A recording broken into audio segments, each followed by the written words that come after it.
विश्व में गूंजता है डंका जिसकी पहचान का, विश्व में गूंजता है डंका जिसकी पहचान का, जिसका फाड़ना हकदार है तख्त-ओ-ताज जैसी शान का। देश का समुंदर है, तूफान है उसका फाड़ना, अरे फिदा है इस तिरंगे पर बच्चा बच्चा हिंदुस्तान का। Good morning to all our chief guests and all my dear brothers, sisters and elders. I am Muskan from Standard 9. Today I am standing here to say some words on occasion to Republic Day.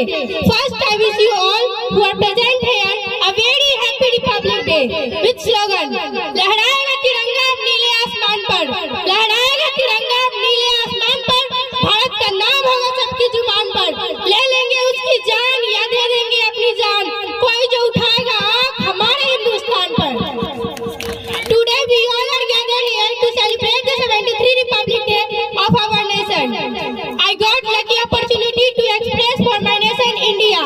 Let me welcome to all of you, my dear guests. It has been 73 years we become republic. Our constitution came into force on this day. Our constitution take 2 years, 11 months and 18 days to be completed under the guidance of Dr. Bhimrao Ambedkar.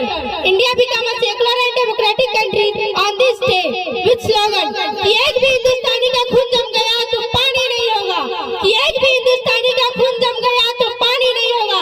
ऐ मेरे देश के दुश्मनों इतने काटे जाओगे कि चिट्ठी को भी ले जाने में परेशानी नहीं होगा। My dear brothers and sisters, I will not take your more time and just would like to conclude my speech on this 26 January with slogan ये बात हवाओं को बताए रखना, ये बात हवाओं को बताए रखना, रोशनी होगी चिरागों को जलाए रखना, लहू देकर जिसकी हिफाजत हमने की ऐसे तिरंगे को दिल में बसाए रखना। 26 January has a special meaning for all the people of the country.